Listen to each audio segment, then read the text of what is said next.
Okay, today we are going to discuss chapter 8. We are going to discuss chapter 8, that is common disease and a common disease in human. तो सबसे पहले हम बात करते हैं, जब हम डिजीज़ की बात करते हैं तो हेल्थ का बात करना ज़रूरी है. डिजीज़ क्या होता है ये बात करना ज़रूरी है. ठीक है, तो सबसे पहले आइए डिस्कस करते हैं हम लोग व्हाट इज़ हेल्थ. हेल्थ क्या है? हेल्थ क्या है? Health is a state of complete physical, mental and social wellbeing. ठीक है, मतलब हेल्थ कहने का मतलब होता है कि अवस्था बताना कि आपका बॉडी का क्या अवस्था है, आपका फिजिकल बॉडी का फिजिकल अवस्था क्या है, मेंटल अवस्था क्या है और सोशल अवस्था क्या है. कहने का मतलब है कि आपके बॉडी में कोई प्रॉब्लम तो नहीं है. मतलब फिजिकली जैसे आपका बॉडी में कोई चोट लग जाए तो कहने का मतलब है आप फिजिकली फिट नहीं हैं. अगर कोई मेंटल प्रॉब्लम है, मीन्स आपका मेमोरी लॉस हो रहा है या किसी तरह का और भी प्रॉब्लम है, तो अपन बोलेंगे उसको मेंटल प्रॉब्लम. मतलब कहीं ना कहीं आपका मेंटल जो है वो हेल्दी नहीं है. You are not healthy, mental healthy. Social wellbeing कहने का मतलब है सोसाइटी में या फिर आपका जो सोशल चीज़ें, जैसे for example source of economics की बात करें, अगर हम बात करें कि आपका फाइनेंशियल कंडीशन सपोज अच्छा नहीं है, तो जब फाइनेंशियल कंडीशन सही नहीं रहेगा तो आपका देखिएगा, जिसका भाई पढ़ा लिखा कितना भी ज़्यादा हो लेकिन अगर उसके पास पैसा नहीं हो, जरूर जो डेली नीड है उसका पूरा नहीं हो पा रहा है, तो उसका शायद कहीं ना कहीं उसका माइंड भी सही से काम नहीं करता. मतलब जिस तरह से उसको मेंटली काम करना चाहिए उस तरह से वो काम नहीं कर पाता है. कहने का मतलब है कि अगर आपके पास फिजिकली मतलब बॉडी शारीरिक रूप से अगर सही नहीं है फिर भी आपको अनहेल्दी पर्सन कहा जाएगा. अगर मान लीजिए शारीरिक रूप से सही है लेकिन आपका मेंटल मानसिक रूप से आप सही नहीं है फिर भी आपको अनहेल्दी पर्सन कहा जाएगा. लेकिन अगर फिजिकली भी फिट हैं, मेंटली भी फिट हैं लेकिन सोशली सही नहीं है, सोशली सही नहीं है कहने का मतलब है कि आपके पास हो सकता है कि सोर्स ऑफ इनकम नहीं है, आप बेरोज़गार हैं. जब आप बेरोज़गार हैं, आपके पास जो डेली नीड है उसको पूरा करने के लिए आप सक्षम नहीं हो पाते हैं, तो आप फिर भी आप क्या हेल्दी कहलाएंगे? नहीं, आप you are not healthy. So WHO के अनुसार से तीन पैरामीटर्स को लिया गया है: physical fitness, mental fitness and social wellbeing. अगर ये तीनों है तो हेल्दी हैं आप, अगर ये सही नहीं है तो अनहेल्दी मतलब डिजीज पर्सन है. क्लियर? तो हेल्थ को कैसे डिफाइन किया जाता है? हेल्थ को डिफाइन किया जाता है ये तीनों अवस्था को देखते हुए हम हेल्थ को डिफाइन करते हैं. ठीक है, हेल्थ कहने का मतलब तो हेल्थ हो जाएगा दो तरह का. हेल्थ आपका अच्छा भी हो सकता है और हेल्थ आपका बुरा भी हो सकता है. हेल्थ अच्छा होना मतलब हेल्दी, क्या बोलेंगे उसको? जिसका हेल्थ अच्छा है उसको बोलेंगे हेल्दी. क्लियर? क्या बोलेंगे अपन? हेल्दी. और जिसका हेल्थ अच्छा नहीं है उसको बोलेंगे अनहेल्दी. ठीक है, या डिजीज पर्सन. क्लियर? चलिए, ये तो हमने डिस्कस किया हेल्थ क्या होता है और हेल्दी और अनहेल्दी किसको बोलते हैं. अब हम बात करते हैं what are the ways to ensure good health. अगर हम बात करें कि कैसे एक अच्छा हेल्दी होने के लिए, अच्छा हेल्थ होने के लिए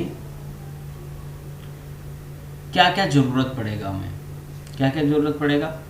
बैलेंस डाइट, संतुलित आहार लेना पड़ेगा. पर्सनल हाइजीन, हमें अपना स्वच्छता पर ध्यान देना पड़ेगा. एक्सरसाइज करने होंगे आपको. Awareness about prevention and control of disease, हम हमेशा ये हमें पता होना चाहिए होगा कि आखिर कोई डिजीज़ अगर हो जाए तो उसको कैसे क्योर किया जाए, या फिर होने से पहले उसके बचाव के लिए हम क्या कर सकते हैं. ये सारी चीज़ें का ध्यान रखना हमें ज़रूरी होता है अपना हेल्थ को अच्छा रखने के लिए. क्लियर?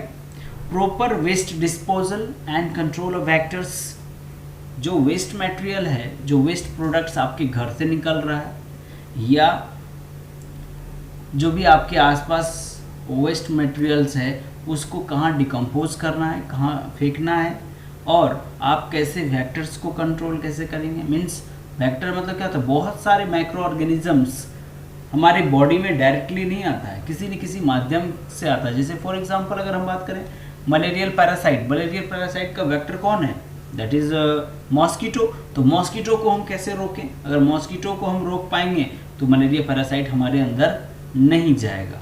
ठीक है, वैक्सीनेशन का ध्यान रखना कि कौन सा वैक्सीन कब लिया जाता है, किसको कब लेना चाहिए, वो सारी चीज़ें का भी हमें ध्यान रखना होगा।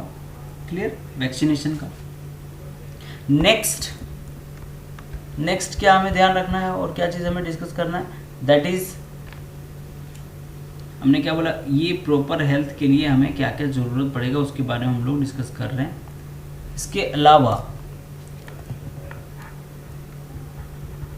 अब हम बात करते हैं व्हाई डू डिजीज अकर, कोई भी बीमारी क्यों होता है। देखिए, कोई भी बीमारी होने का क्या कारण है, इसके कुछ मुख्य कारण। पहला कारण होता है माइक्रो ऑर्गेनिजम्स का कारण। मान लीजिए आपके अंदर आप सही हैं, सब चीज़ ठीक ठाक चल रहा है, आपने खाना सही खाया, अपने पर्सनल हाइजीन भी ध्यान रखा, लेकिन किसी कारण से, किसी वजह से आपके अंदर माइक्रो ऑर्गेनिजम्स एंटर कर गए। जैसे फॉर एग्जांपल अभी का जो एरा है दैट इज कोविड-19 का जो एरा चल रहा है, मान लीजिए आपके अंदर किसी तरह से कोविड-19 आपके संपर्क में आ गया और वो आपके अंदर चला गया। ठीक है, तो आपको बीमार कर सकता है।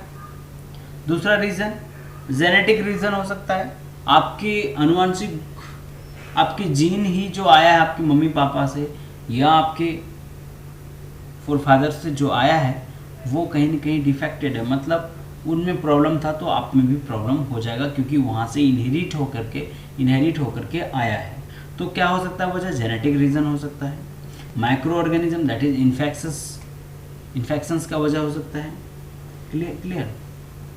और आपका जो लाइफ स्टाइल है वो लाइफ स्टाइल भी हो सकता है। जिसे लाइफ स्टाइल क्या बोलेंगे, आप जंक फूड खाते हैं या अल्कोहल्स का मतलब दारू का सेवन करते हैं, ड्रग्स लेते हैं या एक्सरसाइज नहीं करते हैं, इसका भी वजह हो सकता है कि आप बीमार हो सकते हैं।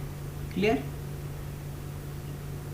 अब हम बात करेंगे अब डिजीज़ को अलग अलग कैटेगरी में बांट दिया गया। डिजीज़ को हमने देखा ना, डिजीज़ अलग अलग तरीके से हो सकता है। जैसे मान लो कुछ डिजीज़ है जो जेनेटिक रीज़न है, मतलब आनुवांशिक, आपके मम्मी पापा या फिर नाना नानी दादा दादी से आया हो तो उसको अलग कैटेगरी में रखा गया उस तरह का डिजीज़ को।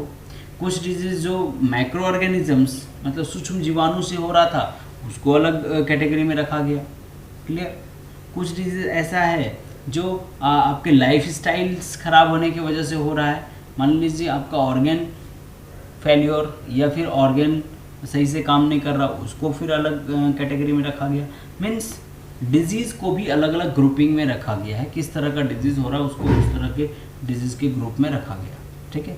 जैसे फॉर एग्जांपल अगर हम बात करें पैथोजेनिक डिजीजेस किसको बोलेंगे, जो पैथोजन से होता हो। जैसे for example pathogens are the parasites. Pathogen क्या है, pathogens are the parasites that enter the human body through various means then multiply and interfere with the normal vital activities.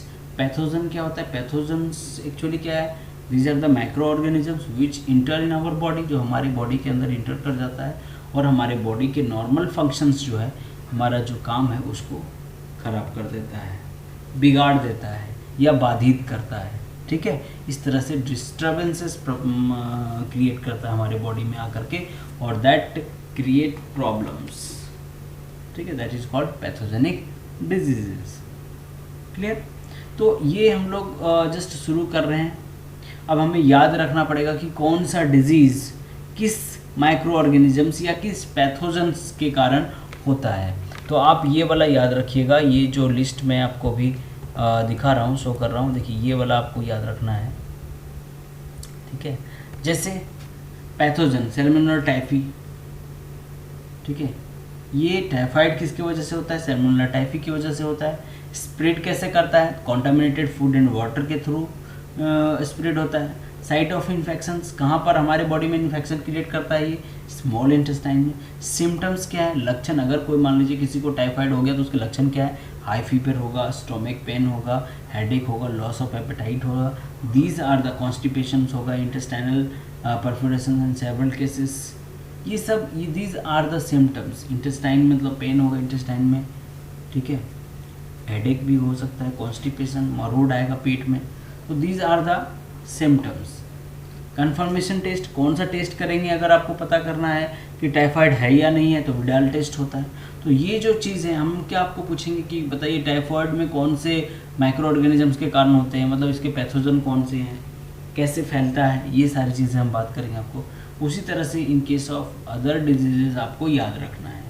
तो आज मैं यहाँ तक डिस्कस करता हूँ। इसके बाद वाले क्लास में मैं आपको पैथोजन्स और उससे होने वाला डिजीज़, उस डिजीज़ कैसे फैलता है उसके बारे में आपको पूछेंगे, उसको याद करने आपको देंगे पहले, इसके बाद हम लोग फिर डिस्कस करेंगे, ठीक है। तो आज तक के लिए इंट्रोडक्शंस क्लास था। इसमें बहुत इंटरेस्टिंग चैप्टर है, ह्यूमन डिजीज़ के बारे में पढ़ेंगे, क्लियर। तो इसको आप एक बार बुक में इस चैप्टर को रीडिंग डालिएगा, और फिर नेक्स्ट क्लास में जब हम लोग कंटिन्यू करेंगे, that will make you easy. उससे क्या होगा, आपको पढ़ने में थोड़ा आसान होगा पहले से, अगर आप एक बार ओवरव्यू रीडिंग डाले हुए होंगे तो, ठीक है। चैप्टर 7 नहीं आ रहा है हम लोग को, इसलिए चैप्टर 7 पर अभी डिस्कस हम लोग नहीं करेंगे, डायरेक्ट चैप्टर 8 आ गए हैं, ठीक है। Okay then bye, will see you soon.